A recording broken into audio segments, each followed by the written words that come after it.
Hey students, welcome back to Buddy. So we left off with little T and Daddy arriving in California and meeting Brian, the boy, and Buddy and Brian's mom. Little T did visit the ocean for the first time. He notices that Buddy is comfortable with Brian, and Buddy is a little confused. He doesn't know who he should be loyal to, Brian or little T. And then little T had a very long conversation with Buddy. And little T was wondering, do you think Brian loves Buddy? And does Buddy love Brian? Well, let's find out what happens next in chapter 36. The room gets darker and darker. I hear Buddy clicking around on the tile floor. He's clicking around because remember he has that metal leg. Click, click, click, click when he walks. I hear that sliding door off the back go whoosh when it opens and closes. I wonder why there ain't no ceiling fans, hot as it is. Then Daddy knocks on the door and comes in again. Get up, he says. We're eating. I ain't hungry. You're eating anyway, he says. Wash your hands, then come out here and act like you know how to behave. Daddy shuts the door, and I lay there a minute. What if I don't? I think. What if I open the door a tiny crack and call Buddy real soft, and he comes running and sliding down the hall to me?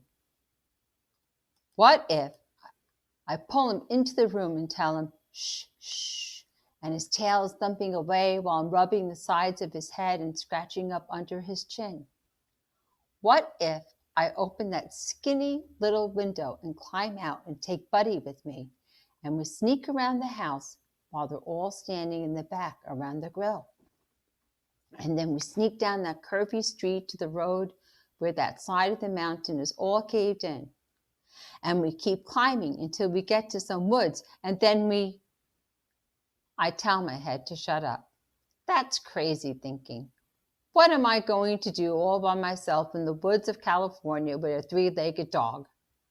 What is my daddy going to do when he finds me gone? What is my mama going to say when he calls her on the telephone? I'm standing in front of the mirror. I stare at myself. I wash my hands and I go outside. That lady knows how to cook a steak. We eat that steak and a salad all full of tomatoes and some other stuff I ain't never heard of. The whole time we're eating, Daddy's telling her about Katrina in New Orleans. She wants to know everything. She wants to know where we went and what the storm sounded like and what color the water was when we tried to get home. She listens so quiet while Daddy tells about the first time we got back to the house. He tells about the X painted on the front and how we went up the stairs and what the bathroom looked like and how there was a note, but it was so faded we couldn't read it. She don't move when Daddy tells about how we got home and Grandpa T passed that very night. After Daddy tells it all, we sit quiet for a while and look up at the sky. That sky is big in California. There ain't no trees or tall houses where she lives. You lay on your back on the grass in their yard and you look up and all you see is sky and stars. Before long, they all go inside and I'm still laying there looking up. I'm getting cold even though it's summer, but I don't want to get up. Then Buddy comes wandering over just like before. He lays down beside me and puts his head on my stomach, just like he used to do in the shed. I put my hand on the top of his head and smooth back his fur, and his tail goes thump. The shed is gone, I tell him. When we get back, you'll see it's just a heap of wood laying in the corner of the yard. His tail goes thump, thump, and I keep talking. And that bathroom, Buddy, you sure tore up that bathroom. It don't matter, though, because we had to rip it all out anyway. The water got up under the tile. All the floorboards were starting to rot. So I don't have to repaint that door after all. I'm going to have to paint the brand new door instead when we get it. We're about to finish Mama and Daddy's room. Then we're going to do the bathroom. When we've got the bathroom finished, the rest of them are going to move in with me and Daddy. We'll all be together again. And you'll be there too, Buddy. It will be just like before. Just exactly like before. Almost. What would be different this time? Who's not there? I'm looking up at the sky. It's as black as Buddy's fur and full of stars. Grandpa T passed, Buddy. Did you hear Daddy saying about that? We were all sitting there in the living room of that little apartment talking about his house, and he passed, just like that. We didn't even notice. How long do you suppose he was gone before any of us even looked his way? I rub Buddy's ears, and he shifts his head on my stomach. I'm thinking he went to his place, and when it came time for him to come on back, he just said no. He just said, I ain't doing it. I'm too tired. He ain't never going to say you're ugly again, Buddy. He ain't never going to say you stink. You see, Little T's back to talking to Buddy. Buddy's his friend. Little T now has someone to talk to. Little T really doesn't do that with Rover, right? I stare up at those stars for a while. Then I go on. So I'm getting his room, my own room. When that room's done, you can sleep with me. I'll tell Mama she has to let you. I'll tell her there ain't no shed anymore, and you got used to sleeping inside at this house here in California. I'll tell her that's what you've got to have now. And we've got to keep you away from baby Terrell. He's walking all over the place now, and he's learned how to hit things. He whacked me with his toy train just the other day. I've still got a sore place on my head. And Tanya, I say, I bet you miss her singing. She's learning lots of words now, so she's getting better. People say she sings like a bird. She likes singing to you, Buddy. You listened. You ain't like Rover. And then I stop. I don't know what to tell Buddy about Rover. I think about it while I look at the stars. I've got to explain about Rover, I say. He ain't a grown-up dog like you. He ain't got no sense. He runs all over the place. He jumps on people. He's got short hair and it's white and brown. He likes to catch rats. I'm teaching him not to put them on the porch. And we're working on the jumping on people part when he learns. I stop again. I need to think some more. I didn't ask for Rover, I finally explained to Buddy. Santa Claus brought him. It wasn't part of any plan, not like with you. You were meant to be my dog, Buddy. I bend my eyes down toward his face. All I can see in the dark is his eyes shining back at me. It was meant to be, wasn't it, Buddy? I say to him. And his tail goes thump. When it's late, the lady says it's time for bed.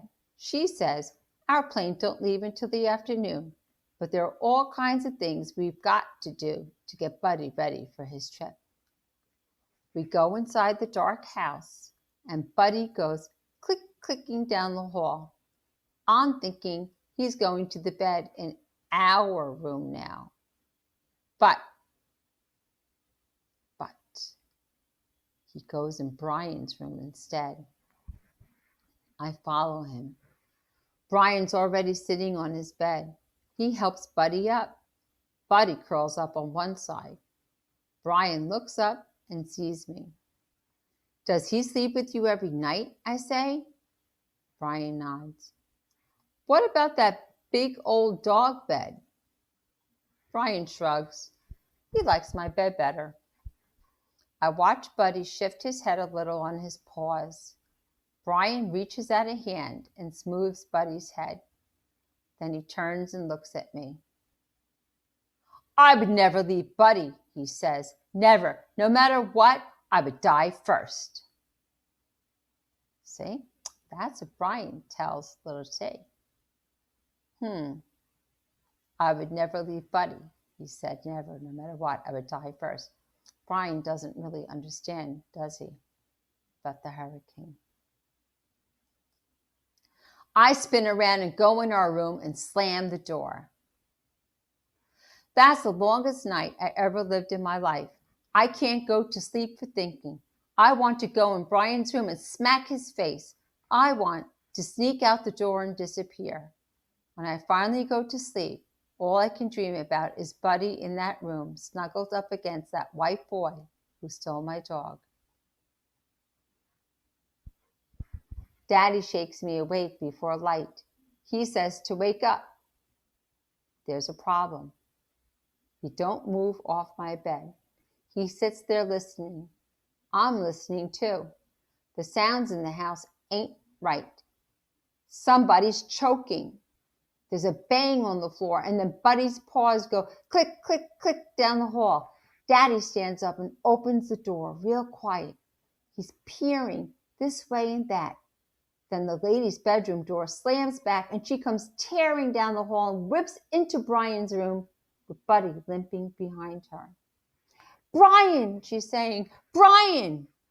Then me and Daddy are both running down the hall. Brian's laying on his bed with his arms and legs jerking and his eyes rolled up in his head.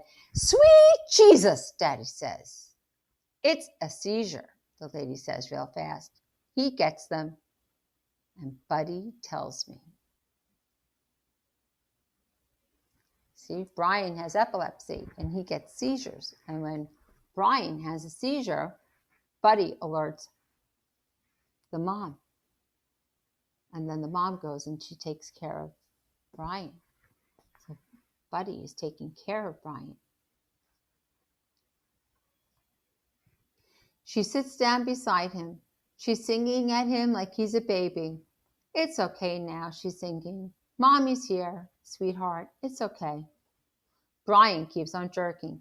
He whams his hand on the headboard. She grabs it and wipes the blood off. She's pushing the covers out of his way so he don't get tangled in them. Shouldn't we call the doctor? Daddy says. No, she says. He'll be okay. This happens. I look, and there's Buddy standing by the bed watching Brian jerk. Buddy's whining a little bit. He's poking his nose at Brian's foot where it's hanging off the bed. Good dog, the lady says.